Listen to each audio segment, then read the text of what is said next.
இசிபிஎன் ஸ்தாபனத்தார் வழங்கும் கிறிஸ்துவுக்குள் புது வாழ்வு என்கிற நிகழ்ச்சியின் மூலம் உங்களை சந்திப்பதில் நான் கர்த்தருக்குள் மகிழ்ச்சி அடைகிறேன். இசிபிஎன் நேயர்களுக்கு என்னுடைய வாழ்த்துக்களும் ஆசீர்வாதங்களும். ஜெபம் செய்வோம். பரிசுத்தமுள்ள எங்கள் பரலோக பிதாவே, மீண்டுமாய் உம்மை ஸ்தோத்திரிக்கிறோம், துதிக்கிறோம். பரலோக ராஜ்யத்தின் ரகசியங்களை அறிந்து கொள்ளும்படி உங்களுக்கு அருளப்பட்டிருக்கிறது, அவர்களுக்கோ அது அருளப்படவில்லை என்று நீர் மற்றவர்களோடு உவமைகளாக பேசினீர். உம்முடைய சீஷர்களிடத்தில் தான் பரலோக ராஜ்யத்தின் ரகசியங்களை வெளிப்படுத்தி கற்றுக் கொடுத்தீர். எங்களுக்கு கற்றுக் கொடுக்கிற எங்களுடைய நல்ல மேய்ப்பரே, என்னிடத்திலே வந்து கற்றுக்கொள்ளுங்கள் என்று சொன்னவரே, பரலோக ராஜ்யத்தின் ரகசியங்களை எங்களுக்கு விளங்க புரிந்து கொள்ள உதவி செய்யும். உம்முடைய பரிசுத்த ஆவியானவரை அனுப்பி எங்களை சகல சத்தியத்திற்குள்ளும் வழிநடத்தும். உமக்கு பிரியமானதை நாங்கள் செய்ய எங்களை போதித்தருளும். உம்முடைய வேதத்தில் அதிசயங்களை பார்க்கும்படி எங்கள் கண்களை திறந்தருளும். இந்த நேரத்தை எங்களுக்கு பிரயோஜனமாக்கி தாரும். எங்கள் ஆண்டவராகிய இயேசு கிறிஸ்துவின் மூலமே ஜெபிக்கிறோம் பிதாவே, ஆமென். கர்த்தருடைய பரிசுத்த நாமத்துக்கு மகிமை உண்டாகட்டும். இந்த நாளில் நம்முடைய ஊழியத்தில், நம்முடைய குடும்ப வாழ்வில், தனி வாழ்வில் பிரயோஜனமான 3 காரியங்களை உங்களோடு பகிர்ந்து கொள்ள விரும்புகிறேன். பலவிதமான சூழ்நிலைகளில் நாம் கிராஸ் பண்ணி கடந்து போயிட்டுருக்கலாம். திடீர்னு ஒரு நெருக்கம், திடீர்னு ஒரு சோகம், குடும்பத்தில் நம்மளுடைய மனதளவில் ஒரு ப்ரெஷர், ஒரு டிப்ரெஷனில் நாம் இருக்கலாம். இதையெல்லாம் முன்கூட்டியே நாம் ப்ரிகாஷனாக, அதிலிருந்து முன் ஜாக்கிரதையாக நம்மை ஆயத்த நிலையில் வைத்து கொள்வதற்கு நாம் செய்ய வேண்டிய முக்கியமான வேலை என்னன்னா, கன்மலையின் மீது வீடு கட்ட வேண்டும். ஆபத்து காலத்தில் நீ சோர்ந்து போவாயானால் உன் பெலன் குறுகினது. நீதிமொழிகளில் தான் அந்த வசனத்தை வாசிக்கிறோம். நீதிமொழிகள் 24:10. ஆபத்து காலத்தில் நீ சோர்ந்து போவாயானால் உன் பெலன் குறுகினது. ஆபத்து காலம் வரும்போது தான் நம்முடைய பெலன் என்னவென்று நமக்கு தெரியும். அந்த ஆபத்து காலம் அப்படின்னு சொல்லும்போது, இயேசு கிறிஸ்துனுடைய மலை பிரசங்கத்தில் நமக்கு எல்லாருக்கும் தெரிந்த சத்தியம் என்ன? மணல் மீது வீடு கட்டினவர்களுக்கும் கன்மலையின் மீது வீடு கட்டினவர்களுக்கும் பெருமழை, பெருவெள்ளம், பெருங்காற்று வந்தது. 3 விதமான தாக்குதல்கள் வந்தது. பெருமழை அது ஒரு விதமான தாக்குதல், பெரு வெள்ளம் அது ஒரு விதமான தாக்குதல், பெரும் காற்று ஒரு விதமான தாக்குதல். பல விதங்களில் நாம் தாக்கப்படுகிறோம். மனதளவில், உடலளவில் நாம் தாக்கப்படுகிறோம். அல்லது நமக்கு நெருங்கினவர்கள் தாக்கப்படும் போது அது நம்மையும் தாக்குகிறது. இன்றைக்கு நாம் சந்தோஷமாக நிம்மதியாக படுக்கைக்கு போகிறோம் அப்படின்னா, நம்மை சேர்ந்தவர்கள் நல்லா இருந்ததுனால தான் நாம் நல்லா இருக்கிறோம். நம்மை சேர்ந்தவர்கள், நமக்கு நெருங்கியவர்கள், நம்முடைய குடும்பத்தாருக்கு எந்த தீங்கும் நடக்காதனால தான் நாம் சந்தோஷமாக நிம்மதியாக படுக்கைக்கு போக முடியுது. ஸோ கர்த்தர் வீட்டை காக்கிறார், நகரத்தை காக்கிறார். அவர்தான் வீட்டை கட்டுகிறார். நமக்குண்டான எல்லாவற்றையும், யோபுவுக்கு உண்டான எல்லாவற்றையும் வேலி அடைத்து பாதுகாத்தது போல கர்த்தருடைய பாதுகாப்பின் கரம் நம் மீதும், நமக்குண்டான பொருட்களின் மீதும், நம்மை நெருங்கின உறவினர்கள் மீதும் இருப்பதற்காக முதலாவது நம் கர்த்தரை ஸ்தோத்தரிப்போம். கர்த்தருடைய வார்த்தையின்படி அதை கேட்டு அதன்படி செய்கிறவர்களே கன்மலையின் மீது வீடு கட்டினவர்கள். கர்த்தருடைய வார்த்தையை வாழ்வு முறையாக்குவதே கர்த்தருக்கு கீழ்ப்படுகிற ஒரு வாழ்க்கை. அதுதான் கன்மலையின் மீது வீடு கட்டுகிற ஒரு வாழ்க்கை. அது ரொம்ப ஸ்லோ ப்ராசஸ். அது முதலாவது மேல் நோக்கி வீடு கட்டுகிறதற்கு முன் கீழ் நோக்கி ஆழமாக நாம் அஸ்திபாரம் போட வேண்டும். அந்த அஸ்திபாரம் போடுகிற அந்த முயற்சி, அந்த ப்ராசஸ், அந்த காலகட்டம் தான் கர்த்தருக்கு பிரியமானது இன்னதென்று உணர்ந்து கொள்ள, கர்த்தருக்கு பிரியமானதை தேட, அதை சிந்தித்து பார்க்க, அவருக்கு எப்படி பிரியமாயிருக்கலான்றதை தேடி கண்டுபிடிச்சி, அவருடைய பிரமாணம் என்ன சொல்லுது, அவருடைய வார்த்தை என்ன சொல்லுது, அவருடைய சித்தம் என்ன, அவருடைய விருப்பங்கள் என்ன, இதை கண்டுபிடிச்சி அதற்கு ஏற்றாற்போல் மனம் திரும்பி நாம் நம்முடைய வாழ்க்கையை அவர் பக்கமாக மனதை திருப்பி அவருக்கு பிரியமான அவருடைய நீதி நெறியில வாழ நாம் முயற்சி எடுக்கிற, கீழ்ப்படுகிற, அதன்படி செய்கிற ஒரு வாழ்க்கை. இதற்கு நேராக, கர்த்தருக்கு நேராக நம்முடைய முகத்தை திருப்பும்போது, சங்கீதத்தில் இந்த வசனத்தை வாசிக்கிறோம். 34வது சங்கீதத்தில் நாம் வாசிக்கிறோம். நான் கர்த்தரை தேடினேன், அவர் எனக்கு செவி கொடுத்தார், என்னுடைய எல்லா பயத்துக்கும் என்னை நீங்களாக்கி விட்டார். 5வது வசனம், அவர்கள் அவரை நோக்கி பார்த்து பிரகாசம் அடைந்தார்கள், அவர்கள் முகங்கள் வெட்கப்படவில்லை. அந்த வெட்கப்படவில்லைன்ற வார்த்தைக்கு இன்னொரு மொழிபெயர்ப்பு என்னன்னா, அவங்க கன்ஃபியூஸ்ட் ஆகலை, அவங்க குழப்பம் அடையவில்லை. ஏன்னா அவர்கள் அவரை நோக்கி பார்த்தார்கள். அவரை நோக்கி பார்க்கிற, அவரை கான்சென்ட்ரேட் பண்ணுற, அவரை ஃபோக்கஸ் பண்ணுற ஒரு வாழ்வு முறை, இதுதான் இங்கே முதலாவது நமக்கு தேவைப்படுது. மோசேயினுடைய வாழ்க்கையை எடுத்துக்கிட்டால், மோசேயுடைய வாழ்க்கையில் கர்த்தருக்கு பிரியமான வாழ்வு வாழ கர்த்தருடைய பிரமாணங்கள், அவருடைய நீதி, அவருடைய சட்டத்திட்டங்கள் தேவைப்பட்டது.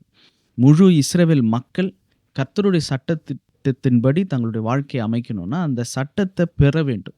பெறுவதற்கு மோசேவை கர்த்தர் மலையின் மேலே ஏறி வர சொல்கிறாரு. அங்கே மனித சாப்பாடு இல்லை, மனித மொழி இல்லை, மனிதர்களோடு தொடர்பு இல்லை.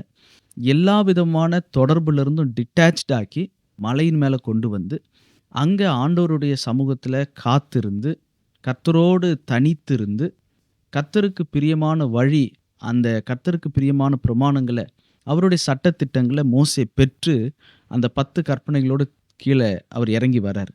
ஸோ எவ்வளவுக்கு எவ்வளவு நாம் இந்த உலக வழக்கத்திலிருந்து, இந்த வேர்ல்ட்லி சிஸ்டம்லேருந்து, நம்மளுடைய மாம்சீக சுபாவத்திலிருந்து விடுபட்டு ஒரு டிட்டாச்டு அட்டாச்மெண்ட், தேவனோடு நெருங்குகிற ஒரு ஆவிக்குரிய பயணம், கர்த்தரை தேடுகிற ஒரு ஆவிக்குரிய பயணத்தில் நாம் அவரை நோக்கி பார்க்கிறோமோ நாம் பிரகாசம் அடைவோம். இதற்கு 3 காரியங்களை இன்னைக்கு உங்களோடு கூட பகிர்ந்து கொள்ள விரும்புகிறேன். நீதிமொழிகளின் புஸ்தகம் 30வது அதிகாரம் 18-19.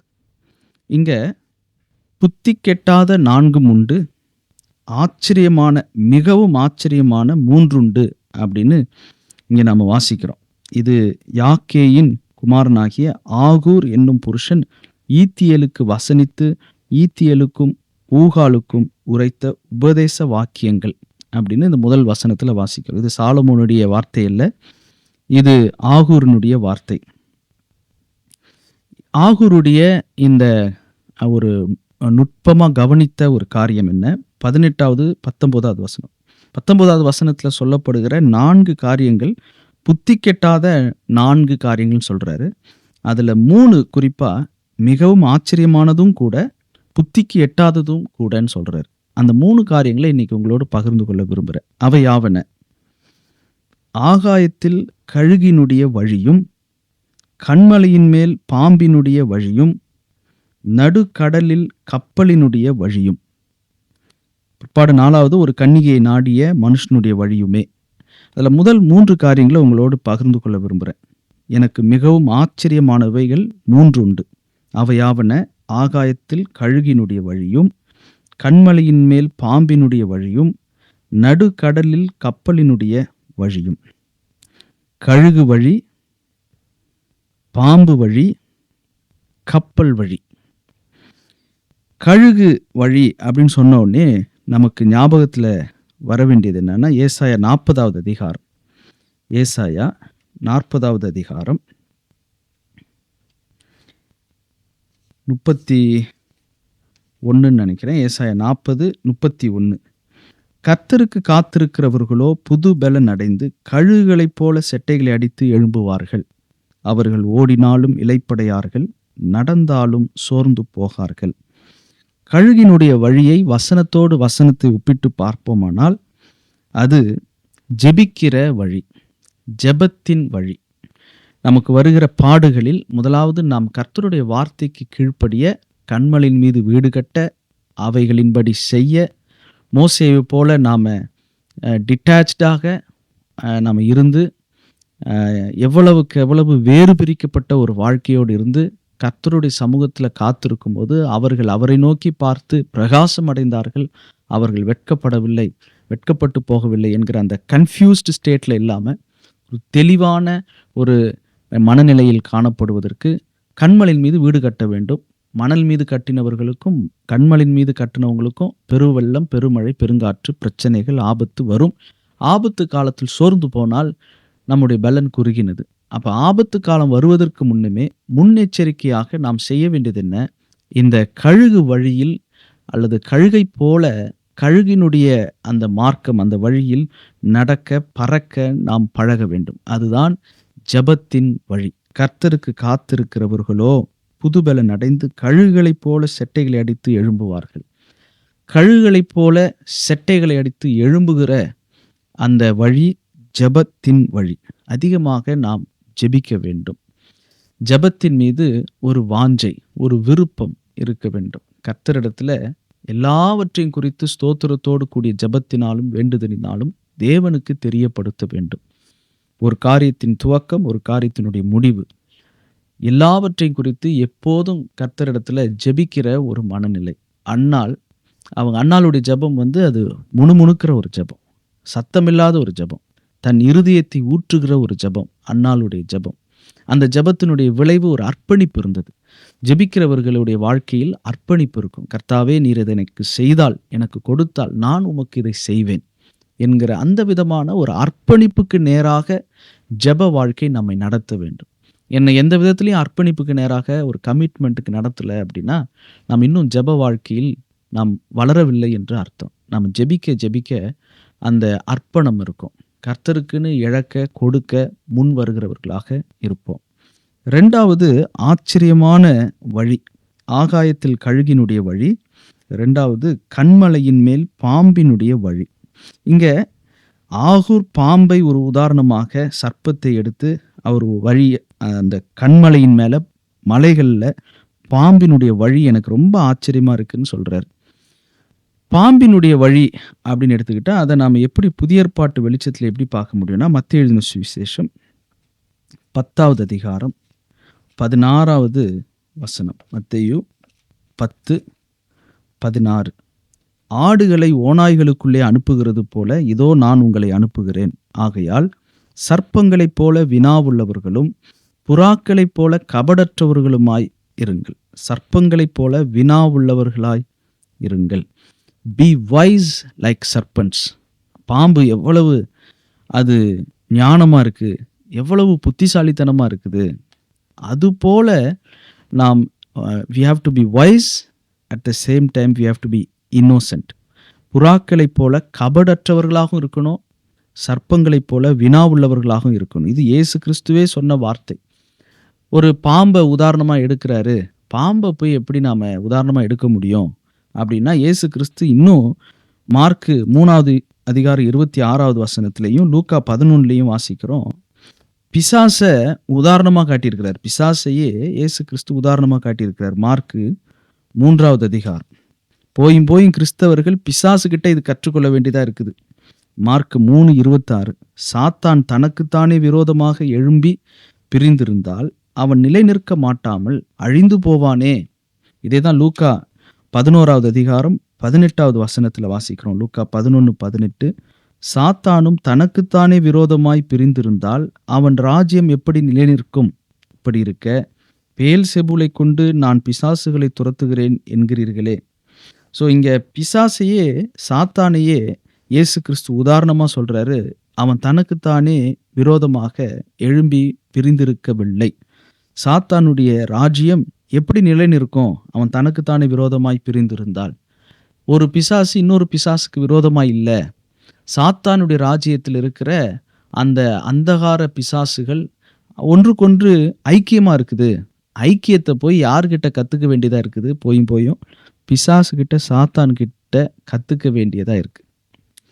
அதுபோல இங்க நாம இந்த மத்தேயு 10:16 நாம் வாசித்தபடி நாம் சர்ப்பங்களைப் போல வினா உள்ளவர்களும் புறாக்களைப் போல கபடற்றவர்களுமாய் இருக்க அழைக்கப்பட்டிருக்கிறோம். Be wise like serpents. இதை தான் ஆகூர் எழுதியிருக்கிறார். ஆகாயத்தில் கழுகினுடைய வழி எனக்கு மிகவும் ஆச்சரியமானது, கண்மலையின் மேல் பாம்பினுடைய வழி எனக்கு மிகவும் ஆச்சரியமானது. ஜெப வாழ்க்கையை, ஜெபிக்கிற வழியை தெரிந்து கொள்ள வேண்டும். 2வது, நாம் ஞானமாக இருக்க வேண்டும். அந்த ஞானமுள்ள மனைவி தன் வீட்டை கட்டுகிறாள். ஞானமுள்ள கணவனும் தன் வீட்டை கட்டுகிறான். வீட்டை கட்டுகிறதற்கு இங்கே தேவை ஞானம். அந்த அந்த அந்த உலக ஞானம் இல்ல, கர்த்தருக்கேற்ற தெய்வீக ஞானம், பரத்திலிருந்து வருகிற ஞானம். அது லௌகிக ஞானம் அல்ல. It's not a worldly wisdom, it's a godly wisdom. கர்த்தருக்கு பயப்படுதலே ஞானத்தின் ஆரம்பம். அப்ப ஞானத்துல வளர வளர கர்த்தருக்கு பயப்படுகிறதுல வளருவாங்க. அப்போ நம்மளுடைய வாழ்க்கையில ஒரு சமாதானமான, ஒரு நிம்மதியான, ஒரு பத்திரமான, அதே நேரத்துல கர்த்தருடைய பணியில எனக்கான தேவ நோக்கத்துல முன்னேறி ஓடுகிறதற்கான ஒரு ஆயுதங்கள் என்ன? ஜெபிக்கிற வாழ்க்கை, அடுத்தது ஞானமுள்ள ஒரு வாழ்க்கை, அதாவது கர்த்தருக்கு பயப்படுகிற ஒரு வாழ்க்கை. இப்படி கர்த்தருக்கு பயந்து நம்மளுடைய வீட்டிலேயோ, ஊழியத்திலேயோ, நம்முடைய தொழிலையோ, நம்முடைய விசுவாச வாழ்க்கையிலோ இருக்கும்போது நாம் ஞானமாக நடந்து கொள்வோம். ஏன்னா எல்லாமே கர்த்தருடைய ஆங்கிளில், God's angle, from God's perspective, from God's ஆங்கிளில் பார்க்க ஆரம்பிப்போம். அந்த தேவ பார்வை வந்துவிடும். ஏன்னா கர்த்தருக்கு பயந்து அந்த ஞானத்தோடு இது கர்த்தருக்கு பிரியமா, இது தேவனுக்கு மகிமையை சேர்க்குமா, இது தேவனுக்கு உகந்ததா என்கிற அந்த பார்வை, அந்த ஞானம் இருந்துச்சுன்னா குடும்பத்திற்கும், ஊழியத்திற்கும், சபைக்கும், சமுதாயத்திற்கும், தேவனுடைய ராஜ்யத்திற்கும் பயனுள்ளவர்களாக இருக்க முடியும். இதுதான் பாம்பினுடைய வழி. மூன்றாவது, ஆகாயத்தில் கழுகினுடைய வழியும், கண்மலையின் மேல் பாம்பினுடைய வழியும், நடு கடலில் கப்பலினுடைய வழியும் எனக்கு மிகவும் ஆச்சரியமானவைன்னு ஆகூர் எழுதியிருக்கிறார். கப்பலுடைய வழி என்ன? புதிய ஏற்பாட்டில் நமக்கு தெரிந்த வேத சத்தியம் 1 தீமோத்தேயு 1வது அதிகாரம் 19வது வசனம். 1 தீமோத்தேயு 1வது அதிகாரம் 19வது வசனம். இந்த நல் மனசாட்சியை சிலர் தள்ளிவிட்டு விசுவாசமாகிய கப்பலை சேதப்படுத்தினார்கள். இது விசுவாச வழி. முதலாவது ஜெபத்தின் வழி, இரண்டாவது ஞானத்தின் வழி, மூன்றாவது விசுவாச வழி. விசுவாசத்தோடு, விசுவாசம் இல்லாமல் தேவனுக்கு பிரியமாயிருப்பது கூடாத காரியம்.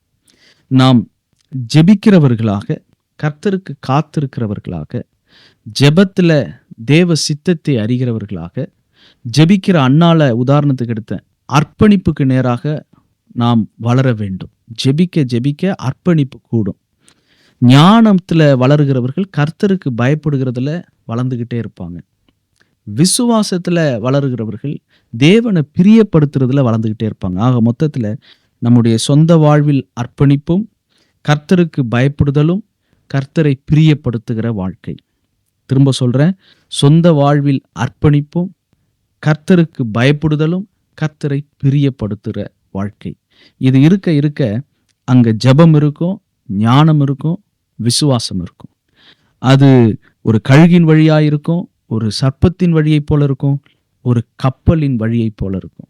கப்பலுடைய வழியை போல அந்த கடல்ல அந்த கப்பல் எவ்வளவோ டன் கணக்கான வெயிட்டை தூக்கிக்கிட்டு அந்த கப்பல் இன்னைக்கு எவ்வளவோ டெக்னாலஜி வளர்ந்துருக்கு, எவ்வளவோ பெரிய பெரிய ஷிப்ஸ் எல்லாம் இருக்குது.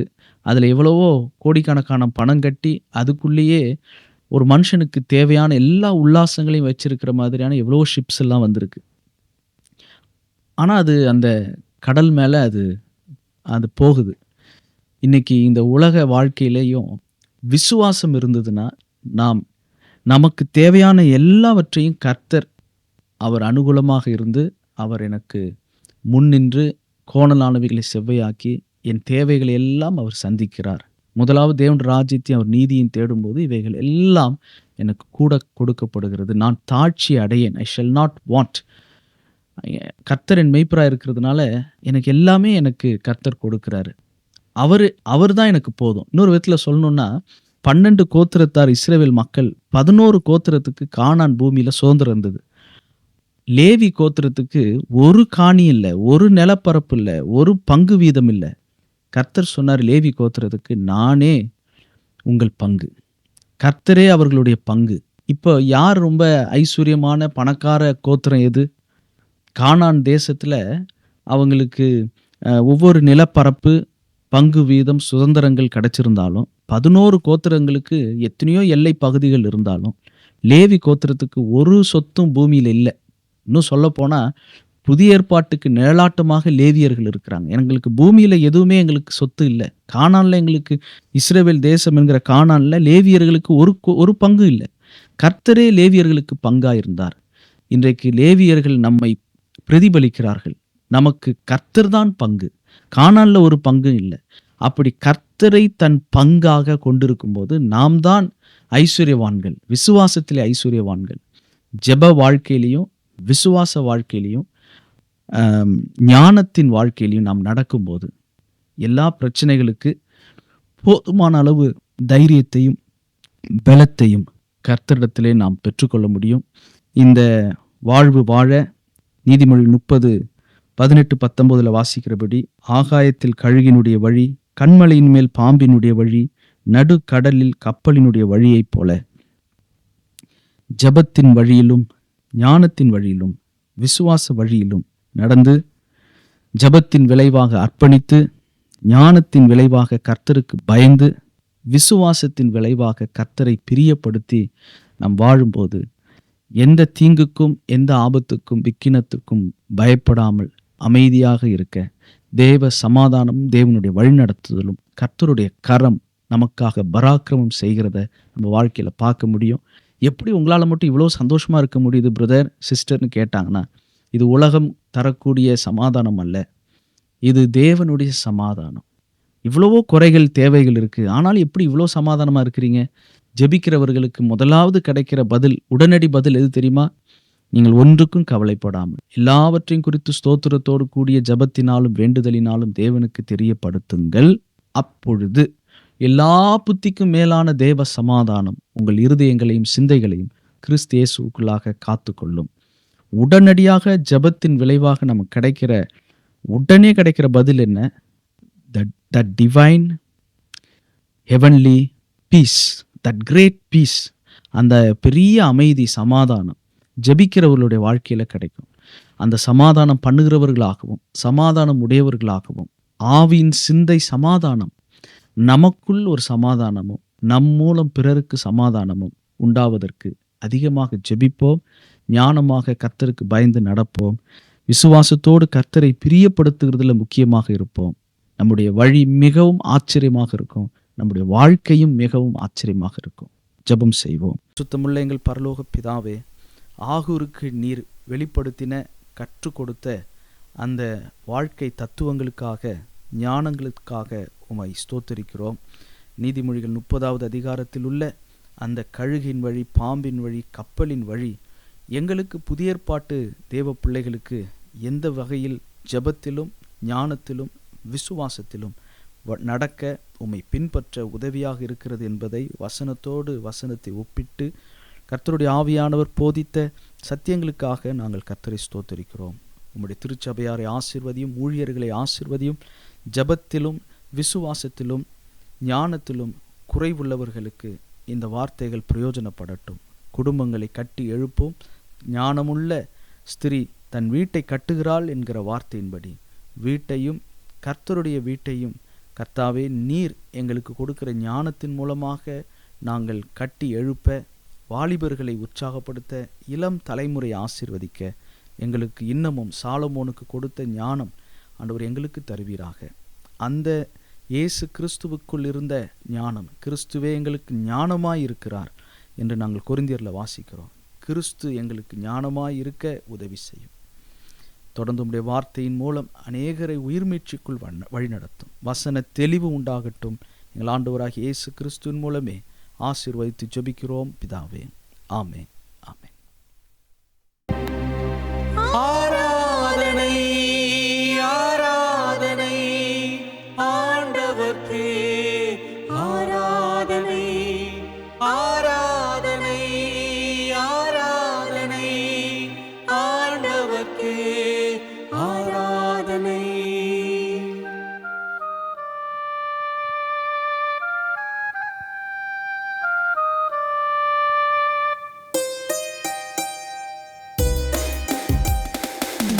முன்னே எனக்கு நிறைவான மகிழ்ச்சியுண்டு,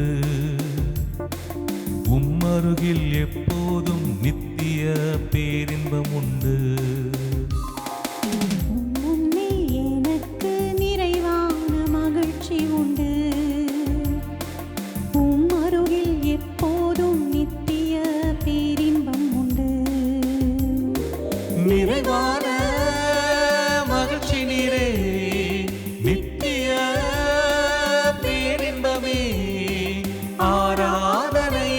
உமக்கே நாளெல்லாம் ஆராதனை ஆராதனை உமக்கே நாளெல்லாம் ஆராதனை முன்னே எனக்கு நிறைவான மகிழ்ச்சியுண்டு உம்மருகில் எப்போதும் நித்திய பேரின்பம் உண்டு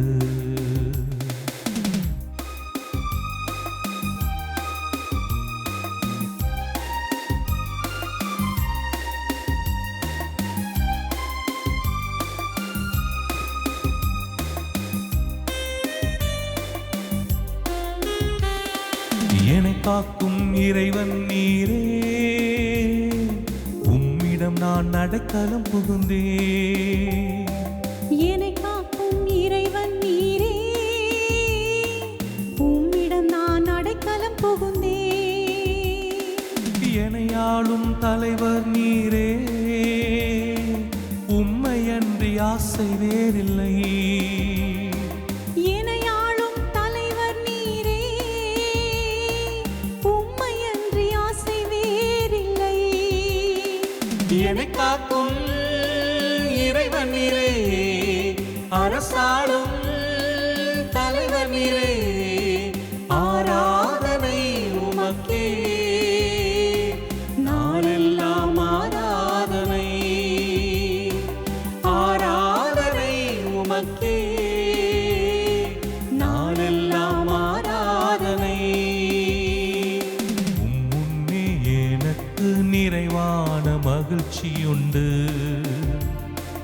உம்மருகில் எப்போதும் நித்திய பேரின்பம் உண்டு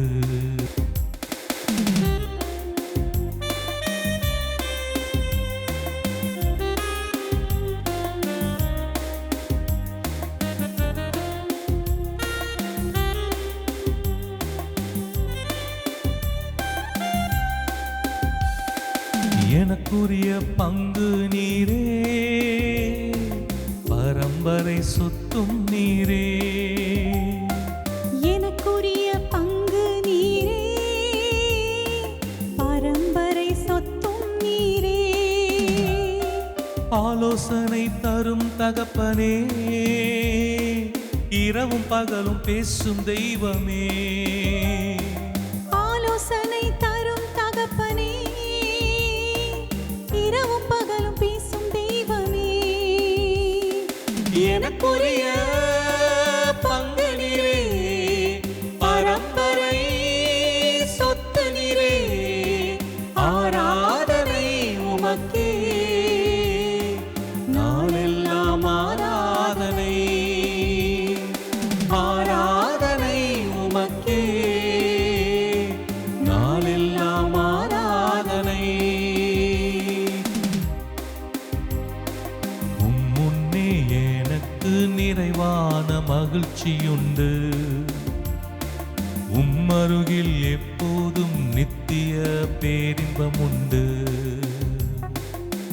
முன்னே எனக்கு நிறைவான மகிழ்ச்சியுண்டு உம்மருகில் எப்போதும் நித்திய பேரின்பம் உண்டு நிறைவான